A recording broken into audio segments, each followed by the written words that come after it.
السلام عليكم داودي أو سود وهذا إن waxaan rabay inaan caaw idin sheego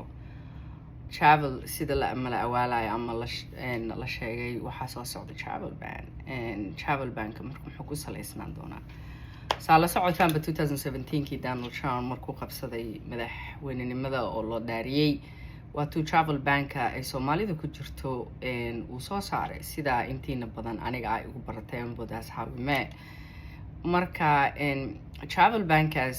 wuxuu wajahay caqabado aad u sareeya oo ka yimid xagga maxkamadda laba jeer ayaana dib loo celiyay oo dib loo soo sameeyay oo mar walba ku celi lahaa hadda waxay u egtahay marka Donald Trump inuu xoogaa uu soo caqliyeystay ama la taliyaashiisa ay ka fakareen caqabadaha soo wajihi kara haddii travel ban oo sidii horeeto dhan dhag la iska soo siiyo oo hore laga soo saaro marka travel banka xageebu ka imaan karaa si la socotaanba maalintii koowaad 10 sharci oo immigration-ka quseeya ayuu soo saaray sidii kuwa ahaa remain in Mexico muxuu ahaa qaxootiga oo la xayiray muddo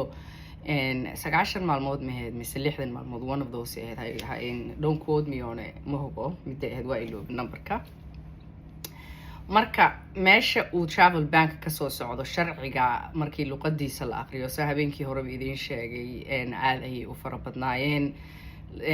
luqada aad ay u dheereed waraaqa tiro badan waaye qof markaas wada akhrin karay ma jiro marka maalmihii la soo dhaafay waa la aqriyay waa la fiiriyay midka qaxootiga xayiraada saaray muddada go'an oo loo isticmaalay in la yiri wadanka nabadgelyadiisa ayaa ku xiran oo la yiri qaxootiga muddo muxuu ahayd intaas waa inay xayirnaadaan I think inay 9 maalmood ahayd muddo 9 maalmood ay xayirnaadaan markaas ka bacdi waxa go'aan ka gaari doona wasaaradda arrimaha dibadda iyo Homeland Security-ga DHS-ka ka bacdi ayay waxay soo sheegi doonaan in baaritaanka lagu sameeyo dadka wadamadan ama qaxootiyadan la soo qaadayo ka imaanayo kale baaritaan adag oo culus ama fiican oo durduleel badan lahayn uu yahay ama in wadanka ay ka soo socdaan ama wadamada ay ka imaanayaan oo kale baaritaanadooda ama wadooyinka ay maraan oo kale to sida ay dadka u baaraan oo kale they methods aysan nala wadaagaynin oo meeshii uu durduleel aad u fara badan uu ka jiro marka wadada ayay waxay u fureysaa marka muddadii 9 maalmood ahayd markii reportka la soo celiyo oo la yiraahdo reportkii muxuu ahaa tasaan uu yahay wadankan wadan hebel dadka baaritaanka lagu sameynayo baaritaan fiican ma ahan oo very fiican lama sameynin ama intii ayuu ka duleelaa baaritaanka markii la yiraahdo kale in la dhaho marka dadka wadamadaas ka imaanaya reportka uu soo saaray sababtoo ah reportka wadamo badan ayuu magacaabi doonaa wuxuu dhihi doonaa wadan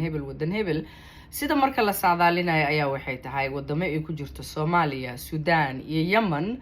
in la saari doono travel ban ama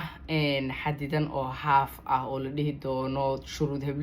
heblo hadaa soo aad gashay travel ban ku saaran hadaa ku jirina kuma saarna ama 100% total travel ban in la saaro oo la yiraahdo muxuu ahaa travel banka dadka wadamada ka imaanayo completely waa in la joojiyaa marka travel banka soo socdo marka sida ku qoran luqada sababtoo ah sharciyada markii la qoraayo luqada ayaa lagu qoraa luqada marka Soomaalida waxay dhihi jirtay kelmaday dhahdaa jirta la joojiyaano banaan la jiifiyaano banaan oo kale luqad ah ayaa lagu qoraa wadankan markii la qoraayo sharciga waxaana la rabaa marka in turjumaan kale loo sameyn karo sababtoo ah luqad qeexan oo muxuu ahaa lagu kala baxay hadaa wax ku qorto berrito hadaa rabto inaad wax balbalaariso oo aad dhahdo saana ka rabisana yeelay ama aad isbedesho kale luqadaadii ayaa ku xayiri karta sidaad wax u qortaa ku xayiri karta marka luqada marka sharciyada inta badan la qorayo whenever policies are written waxa loo qoraa si ah in berrito sidii la rabo loo turjumi karo oo aniga hadaan iraado waxaan way gaduudan yihiin kabacdi aan dhihi karo like pinky yara ku jiro pinkiga buu igu jiray gaduud jaalaha intuu ka soo yara galaa cagaarka like different ways inaan u turjumi karo oo aan oran karo meel hebla laga soo galaa meel hebla laga soo galaa marka luqadda lagu qoray midka qaxootiga lagu celinayo ayaa waxaa ku jirta midda ugu daran idin sheegaya midda ugu daran ayaa waxay tahay Donald Trump markuu ka tagay xafiiska laga soo bilaabo 2020 oo kale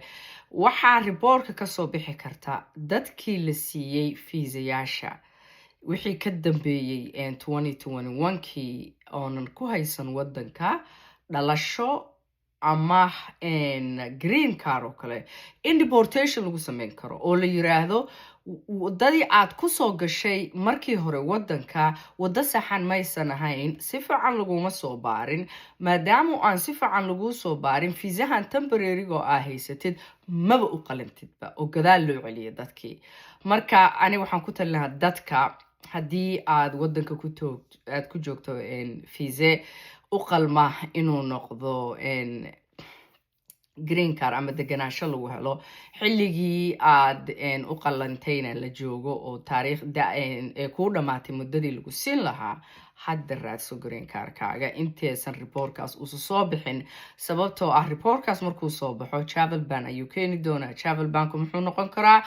noqon karaa in 100% la xayiro ama half in la xayiro wuxuu kaloo noqon karaa dadkii la siiyay fiisayaasha 4 sano la soo dhaafay in la yiraahdo wadadii aad fiisaha ku hesheen markeedii horeba way khaldaneed oo muxuu ahayto baaritaan fiican idinkuma soo sameynin vetting processkiina ayaa xumaa rememberna ninka xukuma muxuu ahayto wasaaradda arrimaha dibadda Marco Rubio ayaa la dhahaa waa ninka Kubaanka oo kasoo jeeda Florida marka adoo intaasoo dhan markii la isbarbar dhigo oo saadaalin la sameeyo travel bank wuu soo socdaa wuxuuna noqon doonaa mid yiraahda midkii hore tajeyso oo aad uga daran ayuu noqon doonaa marka intay reportka ku maqan yihiin waxyaabahan kale ay ku maqan yihiin haddaa sharci sugayso kale hadda ka sii tasho